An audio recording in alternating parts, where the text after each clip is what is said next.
Hey, it's Phil Bruce here, and in today's video, I want to talk about trying to find your weak points and why this is important. So in general, we want to play to our strengths. We want to do the things we're good at. We want to do the things we're passionate about, the things that we care about, and the things that really help us to strive things forward, which is fantastic, which is great, and which is what we should do a lot of the time. It is also important, though, to try and find the things that are our weaknesses, the things that we can improve at, the things that if we get right or get better at, they help the other things to improve as well. And why is this important?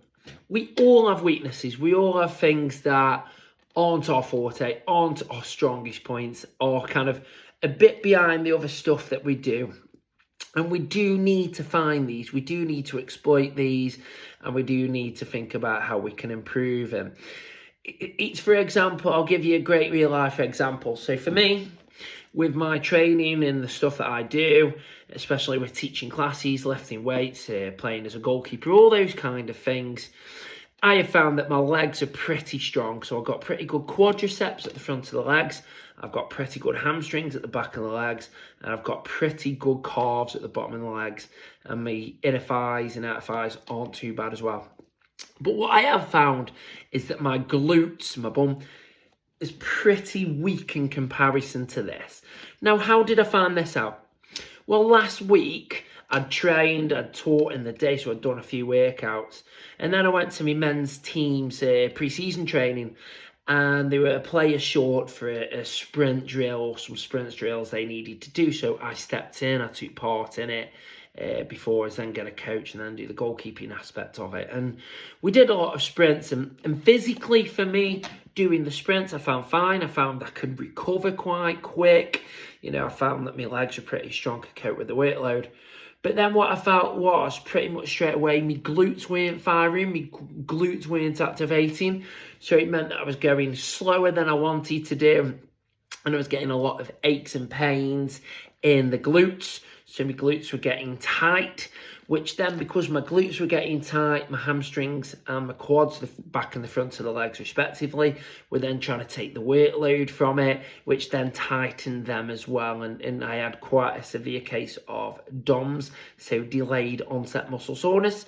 So straight away I realised that my glutes were the issue, the muscles were my issue. Now, again, when I'm teaching, when I'm playing in goal, I typically tend not to use the glutes too much, because a lot of the motions are those contractions when you're squatting or you're lunging or you're kicking.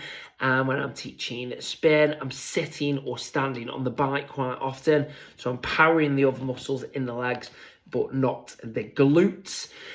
Again, when I'm teaching classes like Pilates, a lot of it's for your tummy, your back, again, your quads, your hamstrings, loads of those kind of muscles, but not that much for the glutes unless I'm doing some bridges, some single leg bridges. So it goes to show, and that was a great example of showing my glutes were my weak point. Now, because I know they're my weak point, I can work on them. So since last Thursday, because I gave it a day or so to recover because it was really tight, I then started doing a lot more glute-based exercises as part of the leg section of my weight routine and workout. So we were doing kickbacks, and at the moment I'm doing the kind of the glute tilts and the glute lift. So I'm lying down.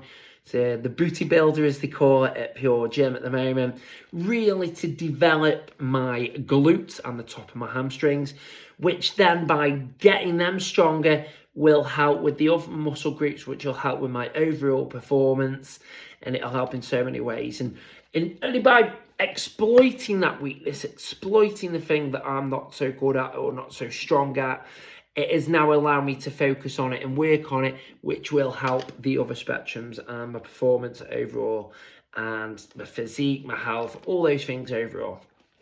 Again, you can relate it to another thing. It could be a weak point in your diet. So, for example, you might have reduced carbohydrates that you don't need. You might have reduced saturated fats. You might reduce sugar, but you might not be getting enough protein in your diet. So you don't feel like you're recovering effectively enough. You don't feel like you're building muscle, you're gaining muscle or strength or size. you don't feel like you are improving your performance like you're able to. So what I would then do is I'd look at my diet. I'd look at what I'm eating over probably, let's say, a 7-day mark, for example. I would then look at each source, so protein, carbohydrates, fats. I'd then look at my total calories, how that's balancing out. And then I'd try and have a look at the guidelines. They're all out there, they're online. There's the guidelines about how much protein I would need, for example, based on certain amounts of exercise that I'm doing, or the weight that I'm at, the age that I'm at, the gender, so a male versus female, those kind of things. I would then look, and by doing the research and looking at what I'm having in my diet, I could then realise that I need to increase my protein intake. That then allows me to get that the weakness sorted, which the weakness in that case is not having enough protein. It allows me to have more protein, which also then allows me to feel fuller for longer, as well as helping to increase my strength, size, increase the repair and the growth of my muscles. It then could help with body composition. So all those things that I've identified as a weakness can then be put forward to be a strength and something to build on. One final example could be finances. So I could be saving money. I could be feeling like I'm putting, let's make this up, £100 or $100 a month into a bank account, into a savings account. So I feel like I'm saving money and building it up. But then I would also look at the weaknesses. So what are the weaknesses? It could potentially be that I am spending too much money. I've not got much money to then add to the savings. It could also be the fact that I am not investing. So yes, I am saving, but there's very little interest on the savings, if any. And then by the time inflation's kicked up, which is about 4% typically a year, I am then losing money even though I've got it in savings. So I would then look and think, well, a weakness of mine now could be those two things. So for example, it could be I'm not having enough money saved. So then I would have to look at my expenses and income. So I could think I've either got to earn more money or I've got to try and not spend as much. So whether you've got to cut things like subscriptions down, whether it's going for less meals each week, each month, whether it's making your own lunch or dinner rather than getting a ready meal or a meal deal, or those kind of things. So I'm looking at that weakness, I'm identifying that and thinking how I could rectify it to help me to have more money left over. I could then be thinking as well, how could I make more money? Could I be doing things on the side? Could I be building a brand? Could I build a business? Could I work more hours? Could I work for a different company if I'm employed, for example?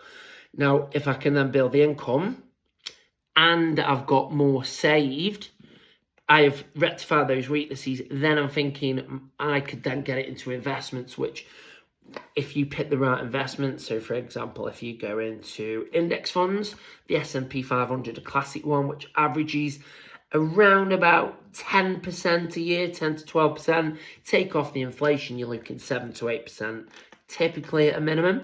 I put it into there. I am earning more money than what is being used as the kind of, shall we say, inflation. So I'm making more money from it.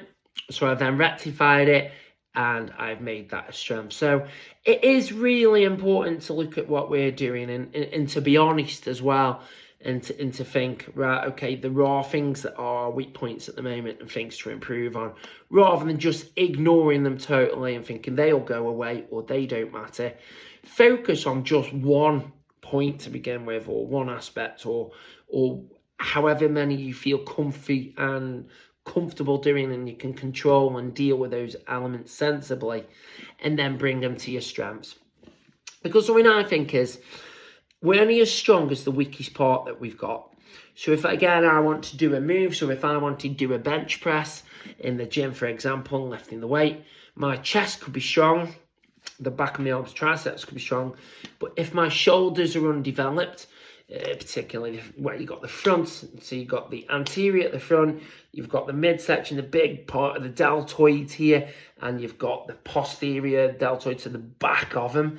If they're not developed, and I'm trying to do a bench press that involves shoulders as being a part and a component of the lift, I'm not going to get the best results because my shoulders aren't as strong. So then my chest and arms are having to compensate when I can't lift as much as I want to or get as much range as I want to. So I've got to develop the weaker aspects in order to help with that.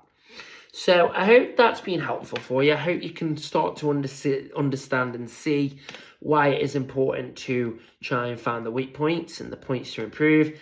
Start to get a plan to get those right, and then how they can improve things. Not just one thing, but a number of things over the long term, and you can get lots of benefits from it. So I hope you're doing well. Sending all my love as always. I do really appreciate you watching my videos and commenting and sharing the videos and liking and subscribing. So thank you so much for that. Take care, and I look forward to seeing you on the next video. So until then, bye for now.